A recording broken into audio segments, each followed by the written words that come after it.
तो कोचाधामन विधानसभा में सबकी नज़र है और इस वक्त जो है राजद यानी राष्ट्रीय जनता दल के द्वारा सामाजिक न्याय परिचर्चा कार्यक्रम हुआ। अब यहाँ पर जो है सबकी नज़र है, सभी राजनीतिक दलों के नेता यहाँ पर तैयारी कर रहे हैं और ख़ास तौर पर नौजवान युवा मेरे साथ हैं। इस बार जो है 2025 विधानसभा में क्या करेंगे? देखिए नवेद साहब, मैं तो यही कहूँगा कि आजकल जो रणनीति चल रहा है तो सबसे बेस्ट और चीफ एंड बेस्ट में अगर सरकार अगर बननी चाहिए किसी का तो वो आरजेडी की सरकार बिहार में होनी चाहिए, क्योंकि नीतीश जी भी हमारे कितने बार अल्टी पल्टी करते रहे हैं। और वो होता है ना कि सुरजापुरी में बोलता है, पहले सांपरों मुखो चुम्मा और बेंगरों मुखो चुम्मा।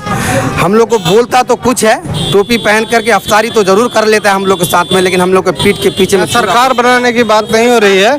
यहाँ मामला ये कि कोचाधामन विधानसभा किसके झोली में देख रहे हैं? भैया कोचाधामन विधानसभा तो मैं ज़्यादातर कहूँगा कि आरजेडी की झोली में, क्योंकि आरजेडी दलाली, लूटखोस और थाना में अब तक मैं सच की बात बता रहा हूँ, मैं जब से सऊदी से आया भैया एक भी बार न पुलिस को टच किया, न कोई ब्लॉक में कोई 1 रुपये मांगा, और बहुत सारी काम मैंने ऐसा किया विदाउट पैसा जिसको बोलता है।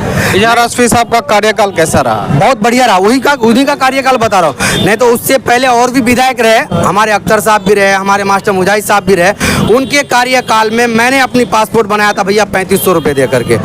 और आज जो मैं इजाज़ रश्फी साहब के कार्यकाल में मोटा मोटी अगर नहीं भी अगर इंक्वायरी किया हो तो 100 पासपोर्ट से भी प्लस इंक्वायरी कर गया हूँ, 1 रुपये भी नहीं दिया हूँ थाना में। ये भी बड़ी बात है। क्या समीकरण क्या होगा इस बार? चूंकि यहाँ पर जो है मुकाबला त्रिकोणीय देखने को मिल रहा है।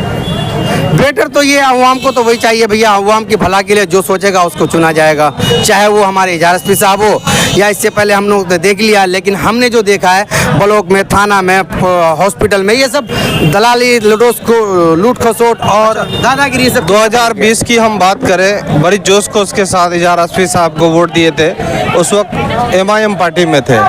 लेकिन अभी जो है उस वोट को कन्वर्ट कर पाएंगे फिर इजाज़ रश्फी साहब?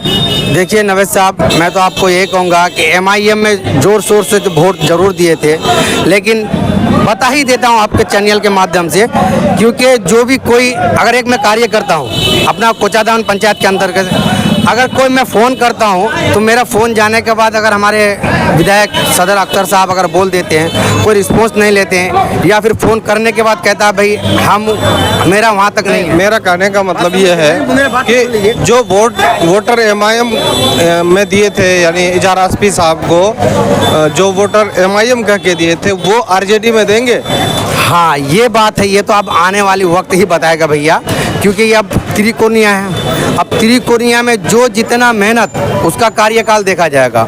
उसका कार्यकाल में जितना जिन्होंने मेहनत किया, जिसका पलड़ा भारी होगा वो सीट निकालेगा अपना कोचाधामन से। इस बार चर्चे में है रश्फी साहब? हाँ रश्फी साहब तो चर्चे में है, ज़्यादातर देख रहे हैं लोगों के दिलों में। आरजेडी पार्टी भी है और साथ में कैंडिडेट भी बेस्ट है, इन्होंने मदद बहुत किया। जनस्वराज अभी मेहनत कर रही है। जनस्वराज कोई उसको आप लोग वैल्यू देते हैं, हम जैसे नौजवान तो जनस्वराज की एक भाषा मैंने सुना है कुछ दिन पहले, मुसलमान को राजनीति में नहीं आना चाहिए, मुसलमान को सिर्फ ऐसे। क्या मतलब? एक वो जनस्वराज एक पार्टी, आप क्या थे, कहाँ थे? जनस्वराज वो नहीं देख रहा है और आज आकर के आप एक वीडियो में बोल रहे मुसलमान को राजनीति में नहीं आना चाहिए, कुछ नहीं। ये कोई बात हुई जनस्वराज की?